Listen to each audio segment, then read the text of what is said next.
Hello and welcome to the ArchieLuxury program. Today I'd like to talk about the future of luxury retailing. And this is a topic that I've got a lot of interest in there. And by now you know a lot of my collections. I like to collect beautiful things. And for me, I've always had this thought in the back of my mind that eventually I'd like to open up a vintage watch shop or a vintage luxury goods sort of shop to sell some of my collection and buy new products. I mean, you know, restock.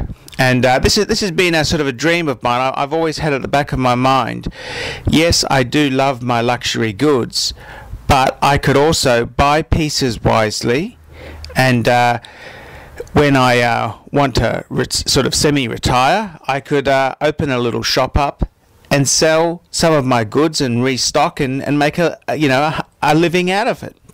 And that's an idea I've always had there. And I'm a fairly cautious sort of person. I've had a few businesses of my own, and some have been successful and some haven't gone that well.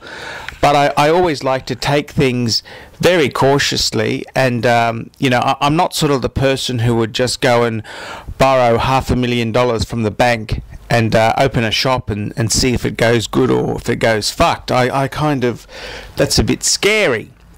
I like to do things, very subtly, very slowly, and very cautiously. And I've actually tried quite a lot of businesses with luxury goods, and what I did do is I've even had a couple places sell items on consignment for me, and it's sort of I suppose some of their locations weren't fantastic. The problem is the more prestigious, the better locations, like say in the CBD, in the shopping district, the rents are so high they want more percentage from you. So I mean, that's going to hurt the apple cart, and they've got their own shit to sell. They don't need my shit. But what I decided to do is I thought, right, I really want to learn this retail business, So I went door knocking. I put a suit on and I went to some jewellery shops close to where I live. It's a middle class shopping centre. I'd say it's middle class. It's got aspirations of being upper middle class, but it's really a middle class shopping centre. And we've got about 7 jewellery stores there, and I went to a couple of them, had my suit on with my resume, and I said, look, I really would like a part-time job selling your merchandise. I said I'd like to sell diamonds. I'd like to sell pieces of jewellery, and I went door knocking, and sure enough, the second shop I went into, they said, okay, come for an interview. And that's exactly what I did, and I actually got the job as a part-time sales assistant, and I went to work for them, and that was it's a really interesting experience. I was between my normal work. I really wanted to give retail a go. I mean, obviously my pay rate when I went to work in a shop was sort of, it was a hell of a lot less than I normally earn, but that's not the point. The point is I wanted to learn a new business. So I said, yep, that's fine, no problems. And I started off at a upmarket sort of jewelry store. And I went there, and it's a very, very nice jewelry store. They had a lot of good products, and I went there, and to give you an idea of how much this business costs, the shop did an outfit. They fitted it out. That's all the the display cases, the carpets, the cabinets, everything there cost about $300,000 for the shop fit out. And that's a lot of money. The rent in this shopping centre, I think, was about $100,000 a year. So with outgoings, you're probably looking about 10 to 12,000 a month. Okay, so that's how much money you're looking at there. 10,000 at least a month in rent and outgoings. So there you go. You've got a fairly big investment, and then you need to put your stock into it. So the stock component itself, you'd be looking at 300,000 to about $500,000. This shop was probably a little bit understocked in my opinion, but yeah, you'd be easily looking at 300,000 for stock.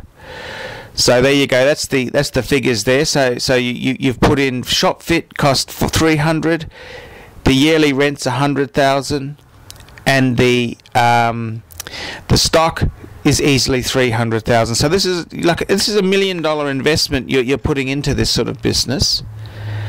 And I went to work there, and I learned a lot about displaying, how you have a triangle for your display windows. You've got to keep all the glass clean. You've got to just the general, the non-glamorous things in the business. You learn these things, how to approach customers and how to I've got a lot of sales experience myself, but it's you've got to tune it in for the right customers. And how did I find it? I did this for quite a few months. Fucking tough.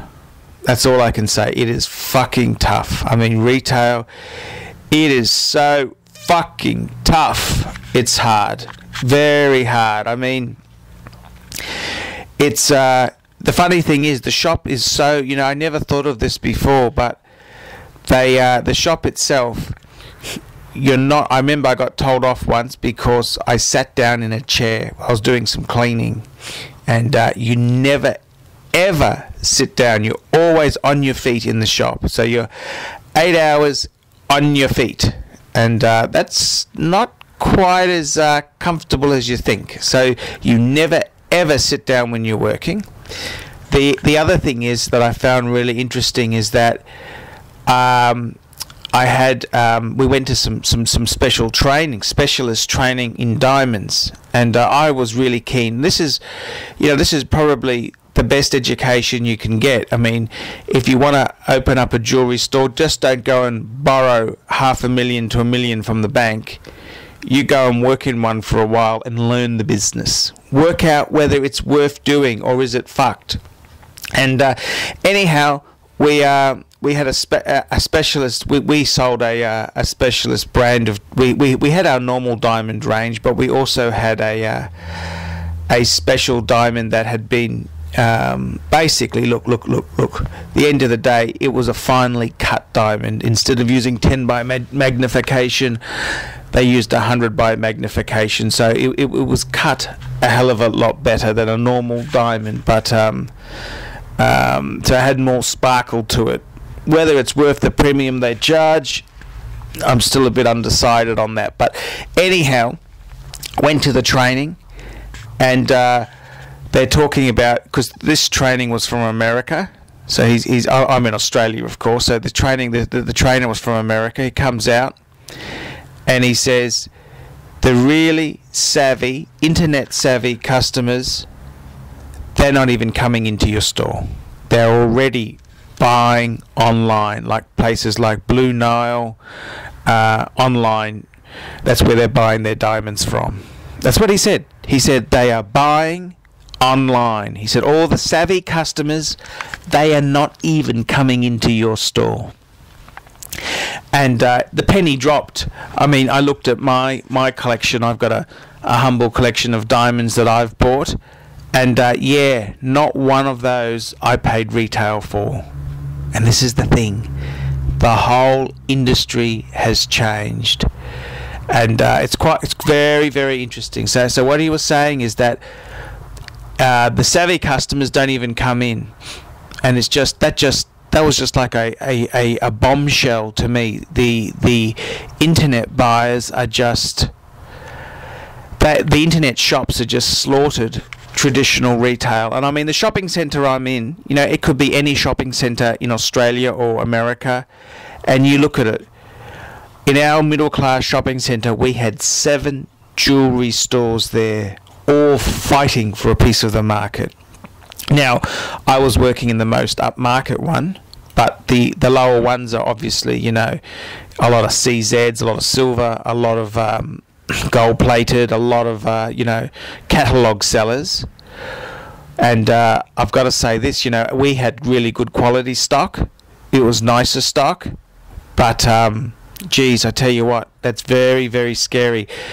The margins we needed to survive, right? The margins we needed couldn't allow us to compete against the internet. The internet retailing is just so far, you know, so far more price competitive. And this is the whole thing. The whole thing is changed now. And I tell you something else. You know, I had a number of, when I was working there. So I worked in this jewelry store for about 3 months, and I was doing about 20 to 30 hours a week. So it's almost full time, almost. So it's 20 to 30 hours a week. And in all honesty, you know, I had some customers who were, you know, engagement ring customers, very, very tough. I had one gentleman who bought one because his future wife liked our shop, and we designed a ring for him. But selling engagement rings, I would have thought I would have been selling one a week at least, you know. But no, it's fucking very, very tough. Absolutely tough. And you know, we just comparing it to the you know, you got the low end jewelry stores who sell really shit diamonds, and you know, huge bang per buck. But our diamonds we sold good stuff, and but we couldn't compete against the online sales. And it's interesting. I had a couple when I decided to resign, because I really went to this shop to learn how to retail. I had my own computer business where I sold computers. That's a retail business, but I hadn't done jewelry, luxury, you know, high-end jewelry. So I wanted to learn how to do it. And I remember that when I decided to resign was because I had, in the space of 2 days, I had 2 customers who came in. One customer came in and said, "Oh, they've bought this. Can I tell them whether the diamond's real or not?" It was a half carat in a white gold setting, a Tiffany type setting, and they mentioned they paid about, I think it was about $1,700 for it, and we would have sold the same thing for about $3,500 plus. And they asked me, "Is it real?" I believe it was an SI2. The colour was an eye colour, so it's a good, reasonable diamond, reasonable. And they asked us if it was real. I ran the diamond tester. Yeah, of course it was real. It looked reasonable. And then the next customer I had a customer. A Vietnamese guy came in with a 1.2 carat VS, and I think it was an E color diamond, absolutely spectacular, in a platinum setting.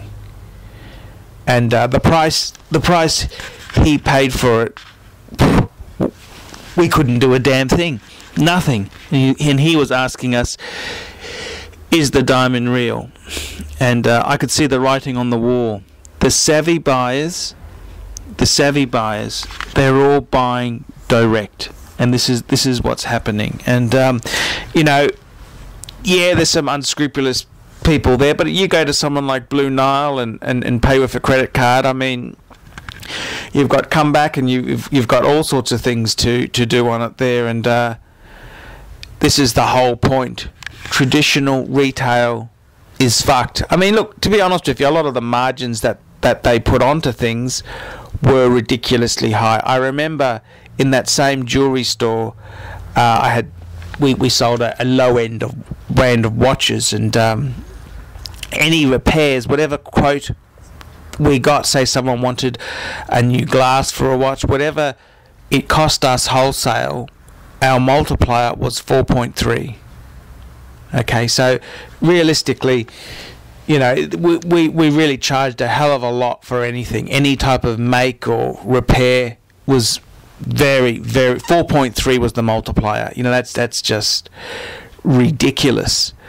And I mean, I don't know, you can't really, how can you be competitive? I lost some of my enthusiasm for the store. I mean, when things are such a rip-off like that, you think, oh fuck, how can you be, you know, I find it hard to sell things I don't believe in. I mean, we had good jewelry, we had good pieces, and I tried to give good special, you know, tried to look after my customers, but it's fucking hard, I tell you that much there. And I think realistically, the whole retail type world there it's changing. The marketplace is changing. Sure, the economy's had the shit, right? Yep, that's true. But there's so many huge shopping centres all around the joint. There's so many jewellery stores competing against you. It's really quite fucked. It's really, really tough to scratch out a living. And I like to say, working in that jewellery store for 3 months saved me $500,000. That's right. It saved me $500,000, because if I opened my own shop, a shop fit out would have cost me at least $200K. The rent would be $100,000 a year, and you have to sign for 5+5 sort of lease. 5 years you're locked in for, and your stock would easily be 200,000 to 300,000. Okay, and that's the reality. And I mean, look, I don't want to you know, bark up the wrong tree, but fuck me dead, that's a shit business. I mean, you're much better off if you've got $500,000, invest it in something else. You know, why would you put it into a shop? And the returns just aren't there. We were scraping by. The store was you know, very, very, very tough. Very, very, very tough. And I learned a lot working there.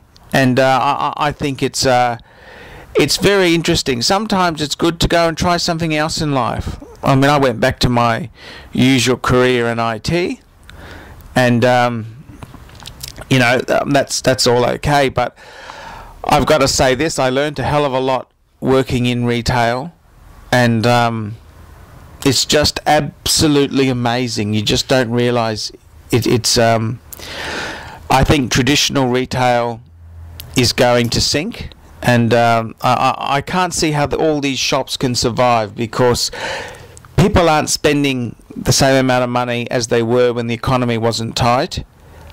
People are a lot more savvy now. They've grown up with you're getting people now who are 20 years old, 25 years old, who are getting engaged and things like that, and they've always had, since they've been 10 years old, the internet's always been there. It's always computers and IT. It's not a specialist topic, it's just general. It's just like television. And this is the whole amazing thing. The world has changed. I don't think it's a bad thing. I mean, fuck. I'm certainly, you know, who cares about some shop charging fucking ridiculous margin on shit? I mean, I don't fucking care. I think in many ways the future of luxury, you know, stores like Louis Vuitton who don't discount, I think Louis Vuitton will always be their very strong brand. Companies like Rolex, that'll always have market share. Patek, you know, Cartier, Tiffany, the big strong brands will always have share there. But that middle class stuff, that no name sort of diamond ring and that market is very tough, very hard, very tough, and I think things are changing, and that's my experience from working in a jewellery store. I'm ArchieLuxury, and I hope you've enjoyed this story. Thank you very much.